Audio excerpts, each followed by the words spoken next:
Hello everyone, I'm sick and I've been staying in bed watching horror movies for Halloween, so for this video I'm going to go rapid fire, no longer than 1 minute each for a review on each horror movie. Let's go.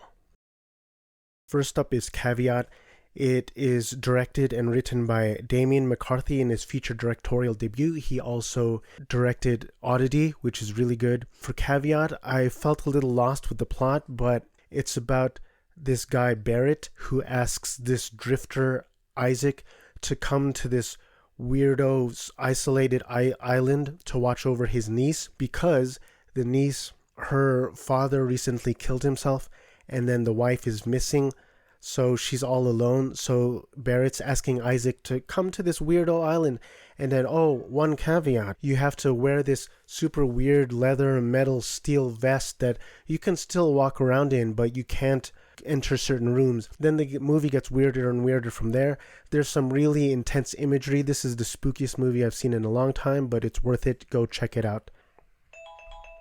Number 2 is Spirit Halloween, the movie. The reason why I clicked on this movie is because my favorite is in it, Rachel Lee Cook. Spin around. I like this movie a lot more than I was expecting. It's a kid's movie. It's, in the kind of Goosebumps, like even lighter than Are You Afraid of the Dark, but it's geared towards like 6th to 8th graders, and it's about these kids who, one of the kids doesn't want to trick or treat anymore, and this other kid, he's struggling with his father's death, and he's like, what do you mean we do this every year? And so it's kind of about growing up and fighting within your friend group, and for some reason this movie just kind of warmed my heart, and it's cheesy in all the right places for me. I liked it a lot. It got mixed reviews. Rachel Lee Cook is charming as heck in it. Christopher Lloyd's in it, but I recommend you check it out. It's Halloween-y as fuck. Next up is Bring Her Back. It is the Philippou brothers follow-up to Talk to Me, but it's not related. It's not a sequel, and it is about these two step siblings. Their father overdoses in the shower, and they end up at this lady's house played by Sally Hawkins. Sally Hawkins should win every award ever made to man for this performance. So she seems like she's taking care of these two kids, but really there's something up her sleeve. She's really creepy. I don't want to spoil anything, but she's not as caring and as nice as she appears, and she's trying to do something because something happened to her in her past. I learned that the girl Sora Wong had no acting experience in this at all, and she was really great in this. Check that one out. Bring Her Back. Next up is The Visit, 2015, from M. Night Shyamalan. M. Night Shyamalan has had a lot of misses. He's had a few big hits and a lot of misses. This is a hit for me. It's a found footage film, and how he was able to get these natural and really great performances out of these two kids. I'm not sure how he did it, but he did it. I didn't really like Deborah Logan, but this one, I feel like it's how found footage should be, and it's really creepy. So the premise is that Catherine Hahn plays this mom, and she's sending her two kids to see her parents, their grandparents, and then at first everything seems okay, and then slowly it gets creepier and creepier, and things are not quite as they seem. And I loved Catherine Hahn in this. She had a kind of a smaller minor part, but I really loved the performances of the two kids. Check this one out. It's one of M. Night's best.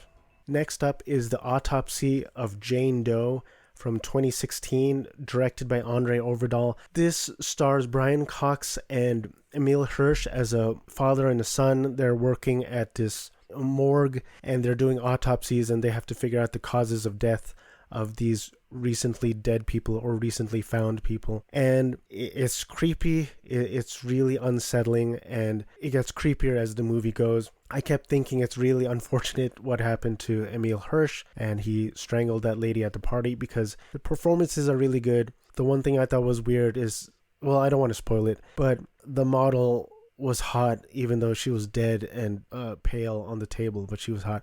This one's creepy and it's good. It's well done. Next up is Incantation from 2022. This is a Taiwanese found footage folk horror film, and this is pretty well done. It was really creepy. The thing that I didn't really like was, they added music to make it more suspenseful, which obviously makes it more intense, but it kind of takes away from the found footage element, because obviously if you find footage, there's not going to be an a scary orchestral score. But other than that, it was really well done. There's a few moments where I kept thinking, oh man, if people have tryptophobia, they are not going to like this, but it's really creepy. And Asian horror, just, it's creepy because I don't know anything about it, and I'm Asian. Like, I don't know what's real and what they just made for this movie, but it's creepy, it's well done. Next up is Hush, 2016 slasher film directed by Mike Flanagan, starring Kate Siegel. I love Kate Siegel, and she's great in this movie. The movie's really well done, and Flanagan does great work. My biggest issue with this is that I didn't really find the bad guy all that intimidating. There's a part towards the end where she's thinking to herself, he's bigger than you, and I was like, not really. He's stronger than you, I was like, not really. And I guess the obvious argument is that, well, he's evil, he has malicious intent, and she's deaf and mute. Obviously she's at a disadvantage, but still he should have kept the mask on the whole time and not spoken. The second he spoke, I was like, he's not intimidating at all. The last of my recommendations is The Intruders, which is a 2015 horror film. It stars Miranda Cosgrove and Donald Logue, Austin Butler, and Tom Sizemore. And Miranda Cosgrove is dealing with the loss of her mother, so she's dealing with like these mental issues. They move to a new house, and the house is giving her creeps. And it's one of those where the father's like, I don't believe you. Have you been taking your pills? This one was pretty average, but I like Miranda Cosgrove a lot. I'm rooting for her. It's not bad, it's not great, it's not amazing, but I think it'll pass the time, and I thought it was fine. I didn't like the ending. I didn't like the ending reveal. I didn't like I didn't like the guy at the end, but this one's fine. It can give you some creepy vibes as well. And then rapid fire, I'll give you 4 that I don't recommend. Haunt. It was okay. It was just these people are looking for something fun to do, and they end up at a haunted house, and all the traps and stuff are real. I don't know. I just thought it was okay at the beginning. I liked the Halloween vibes, but then it got kind of tedious pretty quickly. The Strangers Pray at Night, I did not enjoy. The original is really good. Pray at Night, they kill off Joan Holloway right off the bat, and I was like, okay, I'm over this. And I don't know why Christina Hendricks wouldn't just turn around and go rampage on this girl if she knows she's going to die anyway. Spoiler alert. So that movie just kept asking me like, why didn't they do this? Why didn't they do that? So I didn't like that one. The Jester, the first Jester, the acting was just so bad that it turned me completely off from the movie. The 2 main actresses weren't bad. They were okay, but some of the side characters took me completely out of the movie. I did not enjoy that. Will I watch the sequel? Probably yes. All Hallows Eve 2 was a significant drop-off from All Hallows Eve 1. I only liked 3 of the stories, and I think there was 9 in total. I liked the first one that had the babysitter with the weird like poisonous pumpkin seeds, and then I liked the one with the kid with the army imagination, which was kind of touching. And then I liked the last one. I think it was in Spanish. But All Hallows Eve 2, 3 out of 9, it's not a good ratio, so I can't recommend that one. That's all I got for this video. I've already lost my voice in 15 minutes, so I'm gonna go back to bed. If you like this video, hit like and subscribe if you want to. I hope you're doing well. Happy Halloween. Stay safe. Take care. Thanks for watching. Thanks for hanging out. And say hi to your pets for me.